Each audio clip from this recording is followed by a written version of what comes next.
ओवीस kitchen या recipe चॅनलमध्ये तुमचे स्वागत आहे. तर आज आपण एक कांदा आणि एक वाटी गव्हाचं पीठ यापासून अतिशय भन्नाट अशी रेसिपी पाहणार आहोत. कदाचित यापूर्वी ही रेसिपी तुम्ही कधीच केली नसेल, पण जर एकदा केली ना तर अगदी आठवड्यातून 3 ते 4 वेळा नक्कीच कराल. कारण की करायला अगदी सोपी आहे, कमीत कमी साहित्यामध्ये तयार होते आणि अगदी कमीत कमी वेळेमध्ये सुद्धा तयार होते. सकाळच्या घाईगडबडीत मुलांच्या डब्यालासुद्धा ही रेसिपी तुम्ही नक्कीच बनवू शकता. कारण की रेसिपी तितकी जास्त पौष्टिकसुद्धा आहे आणि कमी वेळेमध्ये तयार होणारीसुद्धा आहे. आणि जर हा पदार्थ मुलांना तुम्ही डब्याला दिला ना तर अगदी ते आवडीने खातील. तर चला थोडाही वेळ न घालवता लगेच रेसिपीकडे वळूया. आता त्यासाठी बघा इथे मी एक मीडियम आकाराचा कांदा घेतला आहे. आता ही रेसिपी मी 1 ते 2 व्यक्तींसाठी करत आहे. त्यानुसार साहित्याचं प्रमाण घेते आहे. आता आपल्याला 1 ते 2 जणांसाठी एक कांदा पुरेसा आहे. तुम्ही जर लहान मुलांसाठी ही रेसिपी करत असाल तर एक छोटा कांदा घेतला तरी चालणार आहे. आता कांदा आपल्याला अगदी बारीक असा कट करून घ्यायचा आहे. तर इथे पाहू शकता कांदा छान असा बारीक कट करून घ्यायचा आहे. आता एक बाउल घेतला आहे इथे. त्यामध्ये आपण 1 वाटी गव्हाचं पीठ घालूया.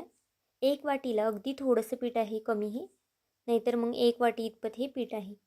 पीठ इथे मी सुरुवातीला छान असं चाळून घेतलेलं आहे. आता यामध्ये थोडं थोडं करून आपल्याला पाणी घालून घ्यायचं आहे. तर इथे पाहू शकता चमच्याने मी हलवत आहे आणि मग थोडं थोडं करून पाणी घालत आहे. पाणी एकदमसुद्धा घालू नका, नाहीतर मग जे बॅटर आहे ते पातळ होईल. आणि जर चुकून तुमचं बॅटर पातळ झालंच तर त्यामध्ये तुम्ही अजून गव्हाचं पीठ ॲड केलं तरी चालेल. तर इथे बघा छान असं आता याच्या गुठळ्या फोडून घेते मी. इथपर्यंत व्हिडिओ पाहिलाच आहे आणि व्हिडिओ थोडा जरी आवडला असेल तर व्हिडिओला एक लाईक आणि एक सबस्क्राईब नक्कीच करून घ्या. कारण की नवीन यूट्यूबरसाठी तुमचे एक एक लाईक एक एक सबस्क्राईब हे खूप जास्त मोलाचं असतं. तर बघा सगळ्या गुठळ्या याच्या मी मोडून घेतलेल्या आहेत. अजिबातच गुठळ्या वगैरे यामध्ये ठेवायच्या नाही आहेत. आता भरपूर अशी कोथिंबीर घालून घ्यायची आहे आणि एक कांदा घालून घ्यायचा आहे आपण जो चिरून घेतला आहे तो. आता तुमच्याकडे जर घरात अजून काही भाज्या अवेलेबल असतील तर त्यासुद्धा तुम्ही यामध्ये ॲड करू शकता. जसं की पालक चिरून घालू शकता, ढोबळी मिरची बारीक चिरून घालू शकता किंवा मग गाजरसुद्धा चिरून घालू शकता. आता यामध्ये काही मसाले घातले आहेत. अर्धा चमचा हळद, अर्धा चमचा लाल तिखट, अर्धा चमचा मी गरम मसाला घातलेला आहे. चवीनुसार मीठ घालून घेतलेलं आहे आणि अगदी थोडंसं जिरा पावडर घातलेलं आहे. जिरा पावडर नसेल तर त्याऐवजी तुम्ही जिरं वापरलं तरी चालेल. तरी ते बघा बॅटर थोडंसं घट्ट वाटत होतं, त्यामुळे मी थोडंसं पाणी ॲड केलेलं आहे. आता इथे मी 1 वाटी गव्हाच्या पिठाला मला 1 ग्लास इतपत पाणी लागलेलं आहे. तर इथे पाहू शकता बॅटरची कन्सिस्टन्सी अगदी आपल्याला या पद्धतीने ठेवायची आहे. जास्त पातळसुद्धा नाही आणि जास्त घट्टसुद्धा नाही. तर चला बॅटर बनून झालेलं आहे. आता आपण गॅसवरती एक पॅन तापत ठेवूया. आता सुरुवातीला इथे थोडंसं जास्त तेल घालते मी. नंतर तेलाचं प्रमाण आपल्याला अगदी कमी करायचं आहे. पण जो सुरुवातीचा डोसा आहे तो शक्यतो खाली चिकटला जातो, त्यामुळे तेल थोडंसं जास्त घालायचं आहे. आता तुम्ही तेलाऐवजी तूप वगैरे वापरलं किंवा मग बटर वापरलं तरी चालेल. तर बघा आपण नेहमीचं ज्या पद्धतीने डोसा करतो ना त्या पद्धतीने हा डोसा आपल्याला पांगवायचा नाही आहे. अगदी व्हिडिओत दाखवते त्या पद्धतीने टाकून घ्या डोसा. अगदी छान अशी जाळी पडते. आपण यामध्ये सोड्याचे वगैरे सुद्धा वापर केलेला नाही, तरीसुद्धा तुम्ही इथे पाहू शकता किती छान जाळी पडते. आता बारीक गॅस करून हे 3 मिनटं मी झाकण ठेवून घेतलेलं आहे. आता हा डोसा शिजायला एक 4 ते 5 मिनटं लागतात.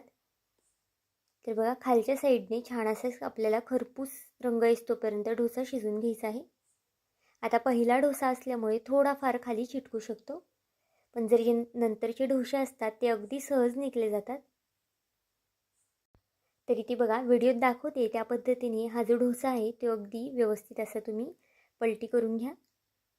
या डोश्याला जर तूप लावलं ना आणि मुलांना दिला ना तर ते अजून अगदी आवडीने खातील. बघा पलटी करून झालेला आहे आणि किती छान अशी जाळी पडलेली आहे. शक्यतो मुलं चपाती वगैरे खायचा कंटाळा करतात किंवा मग खातसुद्धा नाही. पण जर तुम्ही अशा पद्धतीने त्यांना डोसा वगैरे करून दिला ना आणि त्यामध्ये भरपूर अशा तुम्ही यामध्ये भाज्या घाला, अगदी पौष्टिक अशी ही रेसिपी मुलांच्या डब्याला बनू शकते आणि अगदी कमीत कमी वेळेमध्ये तयार होते. त्यामुळे नक्कीच एकदा करून बघा. तर बघा दोन्ही साईडने छान खरपूस रंगापर्यंत मी भाजून घेतलेला आहे. आता हा काढून घेऊया आणि त्याच पद्धतीने दुसरासुद्धा डोसा आपण करून घेऊया. तर बघा दुसऱ्या वेळेस मी अगदी थेंबभर असं तेल घातलेलं आहे. अगदी कमीत कमी तेलाचा वापर करायचा आहे आपल्याला. आणि दुसरासुद्धा डोसा अशा पद्धतीने वरतून थोडासा टाकायचा आहे. अशा पद्धतीने जर तुम्ही वरतून डोसा टाकला ना तर त्याला जाळी अगदी छान पडणार आहे. व्हिडिओ अगदी डिटेलमध्ये सांगते म्हणजे तुम्हाला नक्की आपल्याला ही रेसिपी कशी बनवायची आहे आणि तुमची ही रेसिपी फसणारसुद्धा नाही. त्यामुळे व्हिडिओ इथे थोडासा डिटेलमध्ये सांगते मी. तुम्ही डोसे हे छोटेसुद्धा करू शकतात लहान मुलांसाठी किंवा मग मोठे मोठेसुद्धा करू शकता. तर बघा छान असा हा सुद्धा डोसा टाकून घेतलेला आहे. आता झाकण ठेवून 3 मिनटासाठी आपल्याला हा शिजून द्यायचा आहे. तर बघा 3 मिनटं झालेले आहेत. आपला डोसासुद्धा खालच्या साईडने छान खरपूस झालेला आहे. हा डोसा तुम्ही चहाबरोबर सुद्धा खाऊ शकता किंवा मग नुसता खाल्ला ना तरी छान लागतो. टोमॅटो केचपसोबतसुद्धा मुलांना तुम्ही डब्याला देऊ शकता. तर बघा दोन्ही साईडने छान अशी जाळी पडलेली आहे. आता हा सुद्धा डोसा छान आपण प्लेटमध्ये काढून घेऊया. आता जितका आपण बॅटर घेतलेलं त्या बॅटरमध्ये 4 डोसे आरामात होतात. तर इथे पाहू शकता किती छान खरपूस असा रंग याला आलेला आहे. अगदी मऊसूतसुद्धा होतात आणि जर तुम्हाला कडक करायचे असतील तर कडकसुद्धा होतात. तर इथे बघा एक जो डोसा आहे तो मी थोडासा कडक केलेला आहे आणि जो दुसरा आहे तो अगदी सॉफ्ट केलेला आहे. तुम्हाला जसे आवडतील तसे हे तुम्ही डोसे करू शकता. नक्कीच एकदा ही रेसिपी ट्राय करा आणि आवडलं तर तुमच्या मित्रमैत्रिणींसुद्धा शेअर करा. आता ही रेसिपी मी इथे टोमॅटो केचपसोबत सर्व केलेली आहे. तुम्ही चटणीसोबत किंवा मग नुसती खाल्ली तरीसुद्धा चालणार आहे. तर आजची ही रेसिपी तुम्हाला कशी वाटली मला हे कमेंट करून नक्की सांगा आणि चॅनलवरती नवीन असाल तर चॅनलला एक लाईक आणि एक सबस्क्राईब करायला विसरू नका.